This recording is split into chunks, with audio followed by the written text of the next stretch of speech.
Steve jobs, ये नाम सुनते ही जहन में क्या आता है? एक विजनरी, एक जीनियस, वो इंसान जिसने हमारी दुनिया बदल दी। लेकिन क्या ये पूरी कहानी है? नहीं, पर्दे के पीछे एक और कहानी भी है, एक ऐसे इंसान की जो बहुत चालाक था और कभी-कभी बहुत बेरहम भी। तो चलिए आज इस पहेली को सुलझाते हैं और उन दो चेहरों को समझने की कोशिश करते हैं जिन्होंने मिलकर टेक्नोलॉजी की दुनिया को हमेशा के लिए बदल दिया।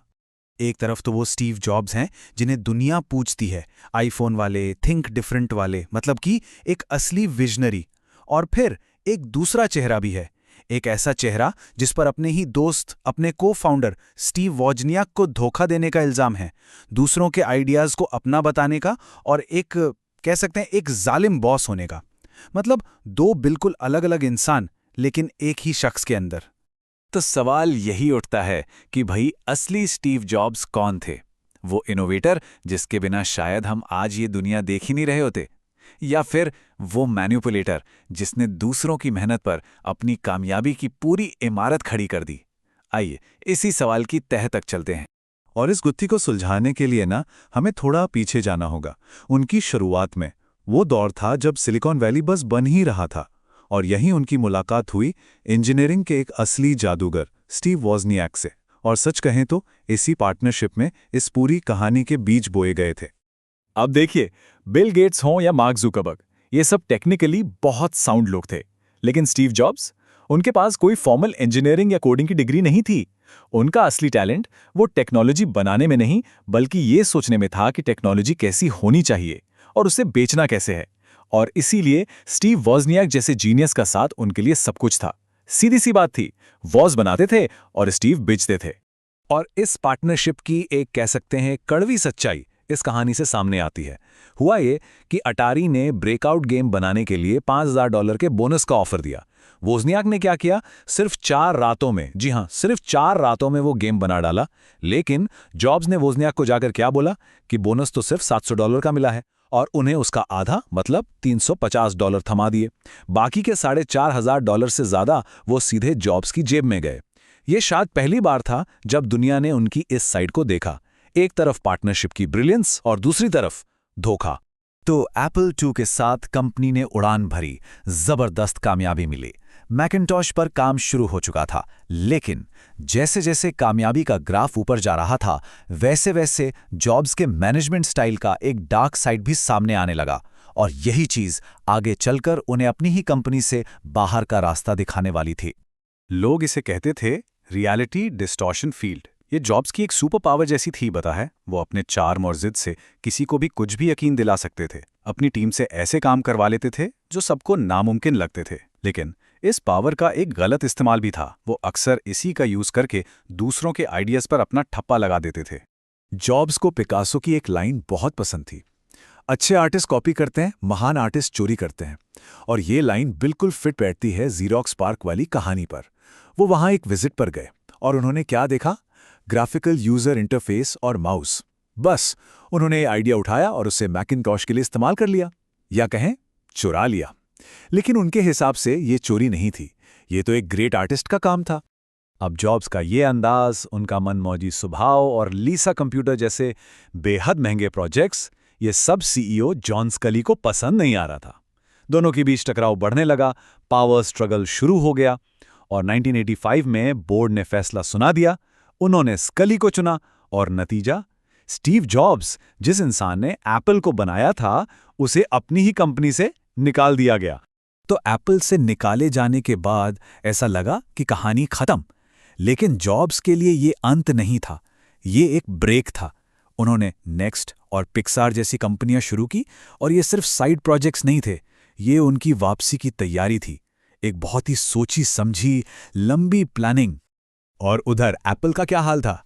जॉब्स के बिना कंपनी बिल्कुल खो गई थी। उनका मार्केट शेयर देखिए कैसे जमीन पर आ गया। और दूसरी तरफ माइक्रोसॉफ्ट विंडोज ने पूरे बाजार पर एक छत्र राज कर लिया। एप्पल में इनोवेशन, वो तो जैसे खत्म ही हो गया था। स्कूली के राज में एप्पल ने क्या बनाया? कंफ्यूजिंग प्रोडक्ट्स की एक लंबी line. Apple Newton, Pippin gaming console, मतलब ये एक प्रोडक्ट्स का कब्रिस्तान बन चुका था। हालत इतनी खराब थी कि कंपनी पर $1 बिलियन से ज्यादा की अनबिकी इन्वेंट्री पड़ी थी। एप्पल दिवालिया होने से बस एक कदम दूर था। और बस यहीं पर स्टीव जॉब्स ने अपनी चाल चली। एक मास्टर स्ट्रोक। एप्पल को एक नए ऑपरेटिंग सिस्टम की सख्त जरूरत थी और जॉब्स ने अपना नेक्स्ट सॉफ्टवेयर ऐसे पेश किया जैसे वो ही इकलौता सहारा हो। एप्पल के पास कोई चारा नहीं था, उन्होंने नेक्स्ट को खरीद लिया और इसी के साथ जॉब्स एक एडवाइजर बनकर वापस कंपनी में आ गए। और फिर एक एक करके उन्होंने पावर अपने हाथ में ली, सीईओ को चलता किया और खुद बन गए बॉस। ये सिर्फ कमबैक नहीं था दोस्तों, ये एक तख्ता पलट था। और 1997 के बाद एप्पल की दूसरी पारी शुरू हुई। और क्या पारी थी! ये वो दौर था जब जॉब्स के विजन और उनके तानाशाही अंदाज ने मिलकर कुछ ऐसा किया जिसने न सिर्फ एप्पल को बचाया बल्कि पूरी दुनिया का नक्शा ही बदल दिया।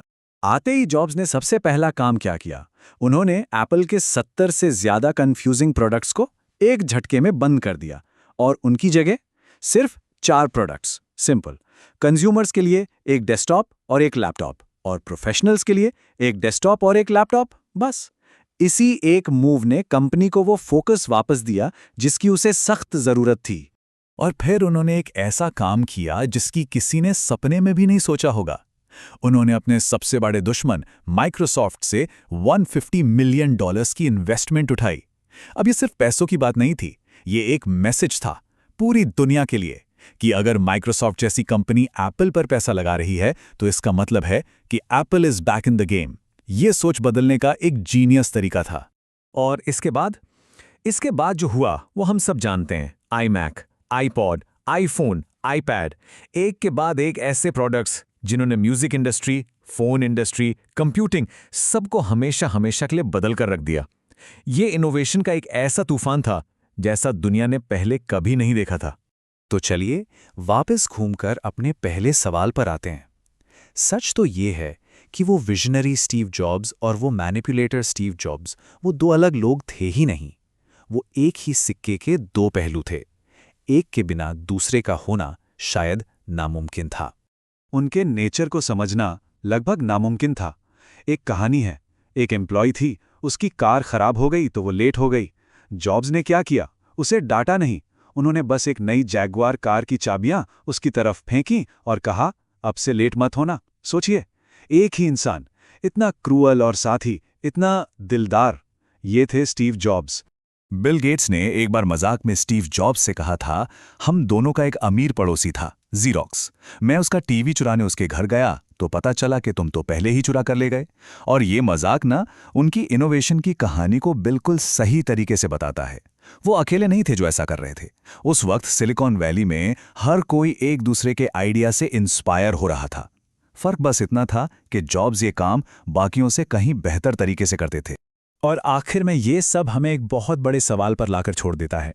क्या वो विजनरी स्टीव जॉब्स उस तानाशाह स्टीव जॉब्स के बिना हो सकता था? क्या दुनिया को बदलने वाले वो सारे प्रोडक्ट्स उनके उस बेरहम और चालाक स्वभाव के बिना बन सकते थे? शायद इसका कोई आसान जवाब नहीं है, लेकिन यही सवाल है जो स्टीव जॉब्स की लेगेसी को हमेशा जिंदा रखेगा।